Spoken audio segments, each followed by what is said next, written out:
Guys, we're getting a lot closer to my era, so I'm thinking we're probably going to start seeing some like holdovers, guys. We're definitely going to recognize some of these things, most likely. But all right, listen, so the name of the video is if you grew up in the 1970s, you remember this. Part 1. This is coming from the channel Recollection Road, and this is a suggestion via Patreon. Let's get it.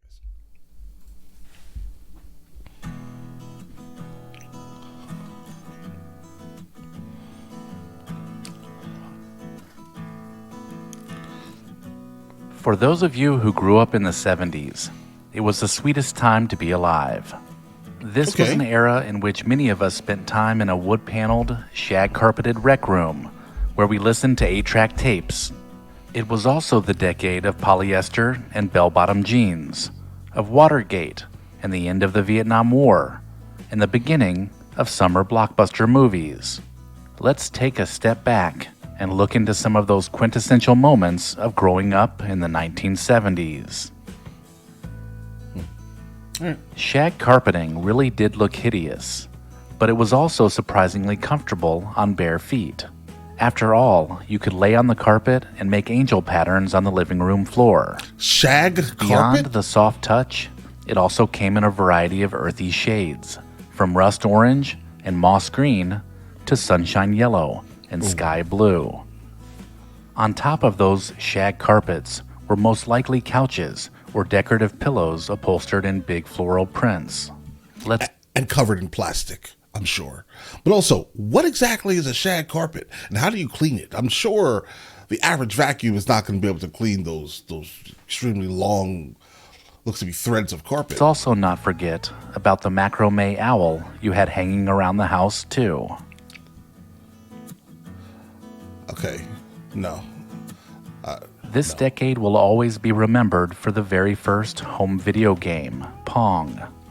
That's because this two-dimensional game, which was released by Atari in 1972 as a stand-up arcade, was a game changer.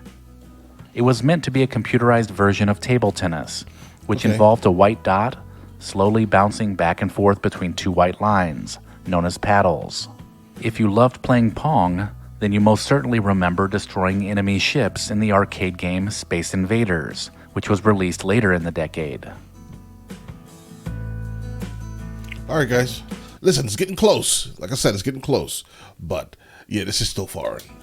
One of the most popular toys of the time was something called clackers. They were two heavy balls attached to a string that you banged together to make noise. They actually turned out to be quite dangerous and were eventually banned. Okay. How hard were those balls? Like, dangerous in what way? I guess maybe people were using them as like some type of, I don't know, were they throwing them at people? Maybe. There's also no doubt you begged your parents for $4 so that you could buy a pet rock. You got to feed your pet rock, dress it up with googly eyes, feed it, and take it for a walk, just like a real pet. What kind of rock was it? Was it some type of like specialized, like random mineral or something? Like I collect rocks. Just keep this in mind. I absolutely collect rocks, but not anything that looks like that. And I'm not going to feed it. I'm just going to look at them generally and touch them. And then way more than $4. Do you remember the cool metal lunchboxes you used to carry to school? The sturdy tins protected your bologna sandwiches and were often decorated with cartoons, superheroes, or your favorite movie characters. And of course, don't forget the matching thermos that came with it.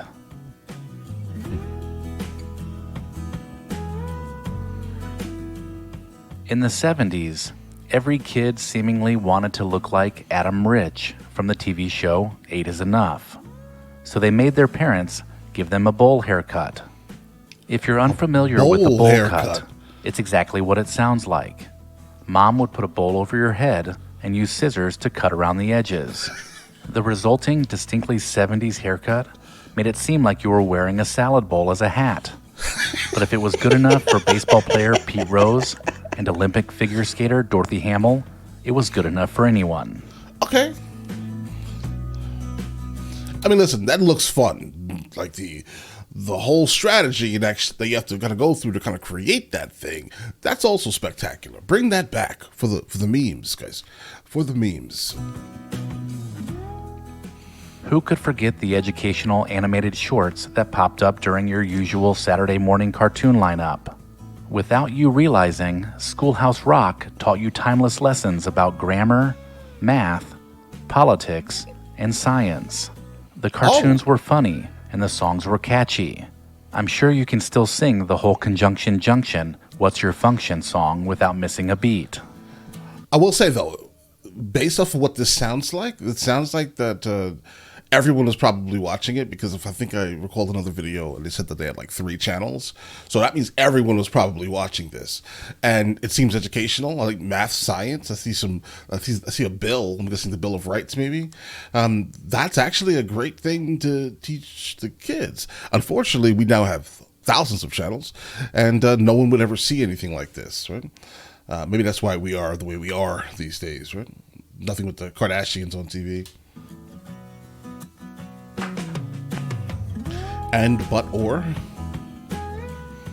the biggest 70s fashion accessory was the mood ring, which was a ring that could recognize your emotional state. What? Blue meant you were calm or relaxed. Amber meant you were nervous or anxious. It changes And black, colors? well, that meant you were about to lose your temper. To calm yourself down, you may have relaxed on your bed and read the latest issue of Tiger Beat magazine. The original teen pop culture magazine was also full of posters that kids plastered their bedroom walls with. At school, Guys, really quickly, I have so many questions regarding this mood ring. What exactly is it? How is it? How does it tell your mood? What is the science behind it? especially during gym class, you wouldn't be caught dead without a classy pair of tube socks. At the time, it was quite the fashion statement. Oh, they still sell If them. those socks reached all the way up to your knees, even better. Rarely in the history of fashion has a clothing style been universally accepted by both men and women, but that was the case, especially with the shortest of shorts and colorful striped tube socks.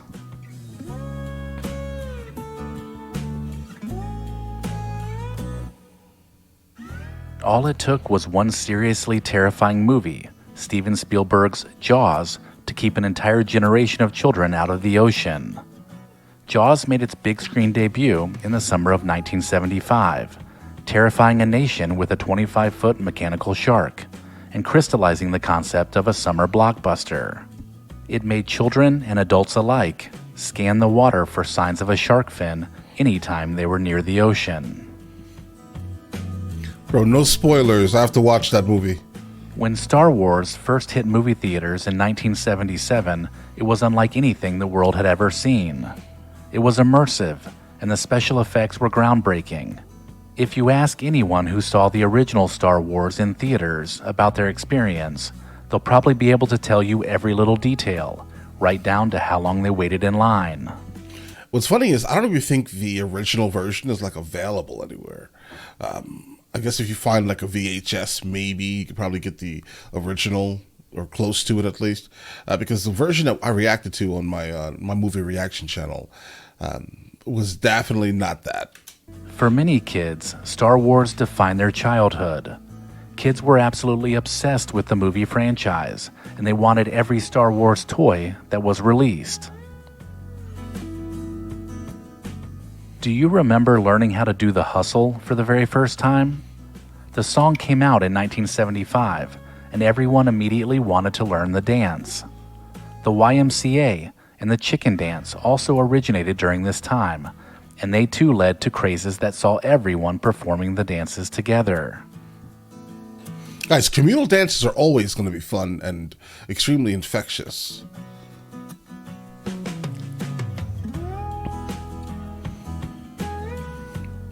In the 1970s, music was everything.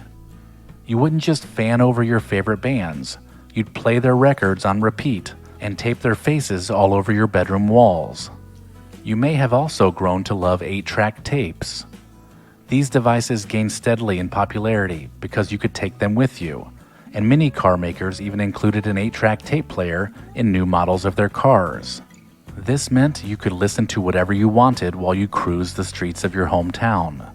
They weren't the most user-friendly audio formats, but boy, you sure did love them. Every decade has its top music genre, and in the 70s, disco reigned supreme. If you were brave enough to go to an actual disco, you could get down to the sounds of Casey and the Sunshine Band, the Bee Gees, and the Tramps. Even the Rolling Stones released a disco track to get on the trend. If that wasn't enough disco for you, you could even strap on some skates and head over to the roller disco. These fast-paced parties would be complete with shiny outfits, bright lights, and of course, groovy tunes. TVs in the 1970s weren't nearly the high-definition entertainment centers they are today. You were lucky if you had decent reception, meaning no fuzzy screens or zigzag lines. Otherwise, you'd have to fidget with the rabbit ear antennas until you got a clear picture. And forget about late-night talk shows and around-the-clock programming. If you turned on the TV after midnight, all you'd see is a test card of color bars. Yeah, as of right now, this is probably the closest thing I've seen. And we're like 9 minutes in, right? So yeah, absolutely. When it comes to the TV, I do remember like the rabbit ears and like, you know, the aluminum foil and trying to make sure you had the perfect angle. And sometimes when you touched it with your hand, it had a better reception. So you kind of had to have, you know, one of the young ones walk up there and leave their hand right there while you sat and watched your show, right? I mean, I get it. It's mean, but that's what we had to do. I remember this in the 90s at least. The early Speaking 90s. of television, for teens, Happy Days was the coolest of shows, but adults also had to get a weekly dose of the TV show MASH. There were other popular shows, of course, like The $6 Million Man and Charlie's Angels, which contributed to 1970s pop culture in their own way. You may also remember staying up to watch some of the very first episodes of Saturday Night Live. This was back when cast members like Chevy Chase, John Belushi, and Gilda Radner were at their best, making the entire country laugh together. A 1970s party would never be complete without a cheese log or a cheese ball. These must-have snacks involved shredded cheddar, cream cheese, butter, and chopped nuts for rolling. And was that good? Because based off of the ingredients, I can tell you right now that sounds atrocious. Another 70s food gem was launched by Betty Crocker in 1971 called Hamburger Helper. This easy-to-make hearty dinner fed millions of us with just a box of pasta, powdered sauce, and a pound of ground beef. Even if you didn't care much for politics in the 1970s, everyone was talking about Watergate. Each night, the evening news reported new details of the scandal, and seeing Richard Nixon leave the White House forever as he boarded a helicopter was one of the most surreal moments of the 1970s, regardless of what side you were on.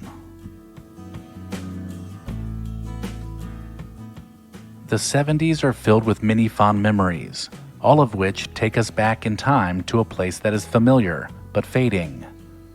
The fads and crazes are fun to reflect upon, so let me know in the comments your own memories of growing up in the 1970s. And as always, thank you so much for watching. Yeah, guys, so I thought that there was going to be, you know, a little bit more that I could recognize, but yeah, that's a no. I don't recognize any really thing at all, other than, again, the TV scenario.